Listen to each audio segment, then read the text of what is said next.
Allô encore. Alors, dans la dernière vidéo, on a parlé des piles galvaniques et des principes et la théorie derrière les piles galvaniques. On a mentionné à plusieurs reprises que dans cette vidéo, on a parlé de comment savoir si quelque chose va être réduit ou oxydé. Et c'est par rapport à quelque chose qui s'appelle le potentiel des piles. Donc, le potentiel, c'est un mesure de l'habilité des piles de générer de l'électricité. Et deux, c'est un outil qu'on peut utiliser pour déterminer qu'est-ce qui va être oxydé et qu'est-ce qui va être réduit. Donc, en premier, il faut faire un petit retour à la théorie que vous avez vue en électricité, en 9e année, possiblement en 11e dans votre cours de physique. La différence de potentiel. Donc, quand il y a un anode et un cathode, chaque anode et cathode a une charge, puis ils ont une charge différente. Et le fait qu'il y ait une séparation de charge à l'anode et au cathode implique qu'il y a une force qui agit sur les particules chargées. Un circuit se complète et les électrons commencent à bouger quand il y a une force qui génère un mouvement dans ces particules. Donc, si un charge se déplace d'un point à un autre, la quantité d'énergie que cette particule gagne en bougeant est représentée par l'énergie potentielle. Parce qu'il n'a pas encore bougé, donc on ne dit pas que c'est de l'énergie cinétique, mais le fait qu'il pourrait bouger d'un point à un autre, l'énergie qu'il gagnerait future, là, s'il bouge de ce point à l'autre, c'est son énergie potentielle. C'est l'énergie qu'il pourrait transformer en énergie électrique, par exemple. Donc, la différence d'énergie entre ces deux points, c'est ce qu'on nomme la différence de potentiel électrique. C'est autrement connu sous le nom de tension, qui est utilisé dans votre manuel de chimie 12, mais aussi sous le nom de voltage.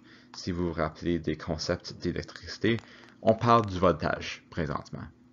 Puis l'exemple que j'utilise beaucoup avec mes 9e années, c'est imaginez que vous avez une chute d'eau. Donc, l'eau qui tombe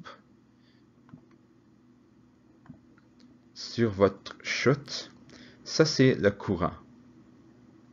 C'est les électrons qui vont d'un point A en haut à un point B en bas. Mais avant, disons que la chute d'eau est sec.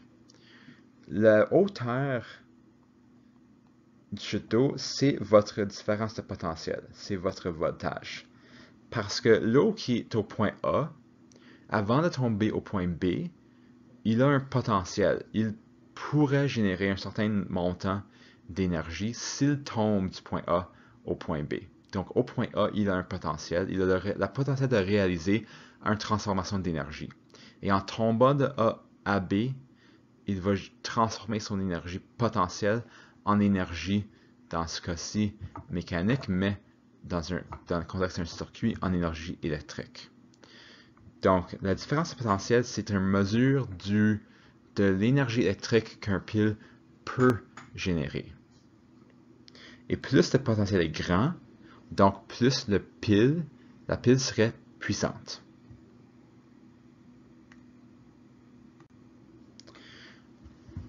Alors, les scientifiques ont décidé que pour pouvoir comparer les piles l'un à l'autre, il faut mesurer le potentiel standard d'un pile. Et ça, c'est un peu comme on a vu dans l'unité de la cinétique et la thermochimie, où on a vu l'enthalpie standard. Le potentiel standard est mesuré à une pression atmosphérique et une température de 25 degrés Celsius. Quand les solutions sont à une concentration de 1 mol par litre, les électrodes sont des métaux purs et il n'y a aucun courant qui circule. Parce que le potentiel, c'est une mesure qui est prise avant que le courant est fermé. C'est un potentiel, c'est ce qui pourrait se produire une fois que le courant est fermé. Donc, si tous ces facteurs sont gardés constants, là, la seule chose qui peut modifier le potentiel, c'est la nature de l'oxydant et le réducteur. Donc, on peut, justement, en comparant les potentiels standards, comparer l'effet de changer l'oxydant et le réducteur. Puis, les potentiels standards sont tous mesurés contre une demi-réaction unique. Celui de l'hydrogène gazeux qui s'ionise pour former des cations d'hydrogène et des électrons. Donc, quand on parle de potentiel standard d'un pile, on parle d'un système où on a nos deux piles et dans un des deux, nous avons cette réaction. Et là, on mesure le potentiel standard de l'autre par rapport à celui de l'hydrogène. Ça nous donne un point commun sur lequel on peut comparer toutes les différentes piles. Donc, dans votre manuel, vous avez un grand tableau. Vous avez un tableau à la page 644, où dans l'annexe B, vous avez une version qui est même plus grande. Dans l'annexe B, c'est à la page 748. Et ça vous montre les différences potentielles du point de vue de la réduction de nombreuses différentes réactions. Donc, si la valeur est négative, donc par exemple tous ceux-là, et là on peut voir notre réaction d'hydrogène ici qui est à 0. Tous ceux qui sont négatifs sont ceux qui seraient oxydés s'ils sont mis avec l'hydrogène.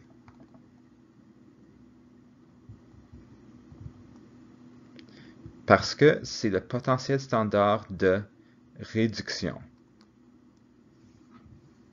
Okay? Donc, les valeurs sont les valeurs de la réduction.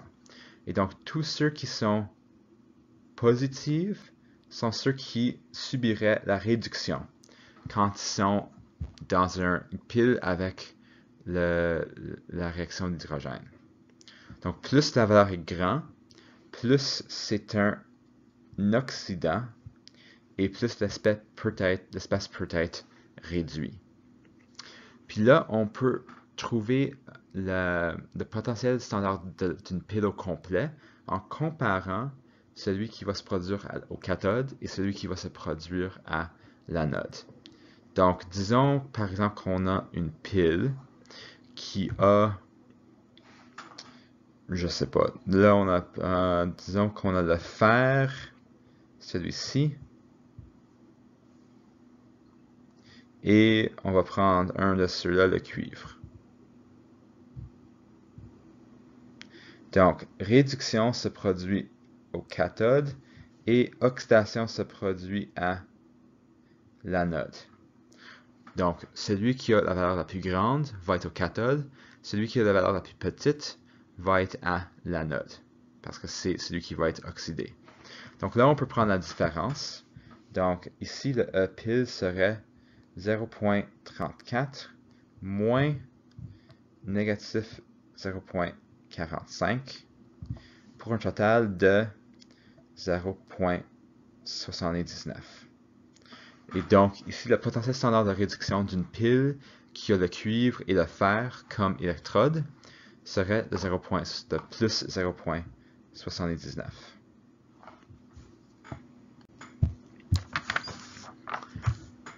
Alors là, on vient de voir comment calculer le potentiel standard d'une pile. Si cette potentiel standard est positif, alors la réaction va se produire spontanément. C'est-à-dire que si je mets le cuivre et le fer dans une pile, un courant va être généré. Parce qu'on a quelque chose qui, dans les deux cas, celui qui est à la cathode veut se réduire plus que celui qui est à l'anode. On peut avoir une pile où, si on met des choses à la mauvaise place, on n'aurait pas une réaction spontanée. Ce serait le cas si le potentiel standard est négatif. Donc là, on va faire deux petits exemples pour démontrer ce concept. Donc le premier, c'est 647 numéro 12. On a le magnésium qui réagit avec le nitrate d'argent pour donner le nitrate de magnésium et l'argent. Alors, on utilise notre tableau qui contient, donc là il faut aller à l'annexe B pour avoir le grand tableau. Et on cherche maintenant nos demi-réactions. Donc on a deux demi-réactions ici. On a le magnésium qui devient l'ion magnésium en perdant 2 électrons. Et on a l'argent en forme ionique qui devient à qui on ajoute un électron pour donner l'argent. Et on peut chercher le potentiel de réduction standard pour chacune de ces réactions. Donc, si on cherche notre valeur de E0, qui est mesurée en volts, les potentiels standards sont mesurés en volts, je trouve magnésium dans le tableau, c'est moins 2,37. Et je trouve l'argent, puis ça prend une seconde pour les trouver, mais l'argent, c'est 0,80. L'orientation de la réaction n'est pas importante ici. Dans le tableau de potentiel de réduction, toutes les réactions sont écrites par rapport à la réduction. Donc ici, nous allons maintenant voir, ok, so notre E pour la pile est égal à E pour la cathode moins E à l'anode. Rappelez-vous que la cathode, c'est le lieu de la réduction. Et ici, notre réduction, c'est notre argent. Notre oxydation, c'est le magnésium.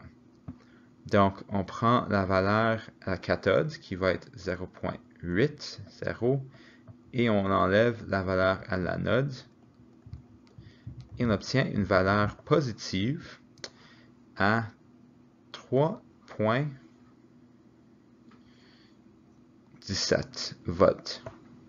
Donc, ça, c'est une réaction qui va se produire spontanément dans une pile galvanique. Essayons un deuxième exemple rapidement. Donc, le numéro 15 nous donne... Ah, c'est quoi? Je pense qu'on va le laisser là. Je pense que je vais vous laisser faire numéro 15 parce que moi, j'ai pas vraiment beaucoup de place sur le diapo. Puis, la vidéo devient longue déjà. Numéro 15, je vais vous dire maintenant, c'est une réaction qui n'est pas spontanée. Donc, vous allez calculer une valeur de potentiel de standard, un potentiel standard qui va être négatif si vous avez bien fait ça. Donc, essayez-le vous-même, mais ça vous donne une idée de comment déterminer avec les potentiels standards, comment savoir qu'est-ce qui va être réduit et qu'est-ce qui va être oxydé dans une pile galvanique.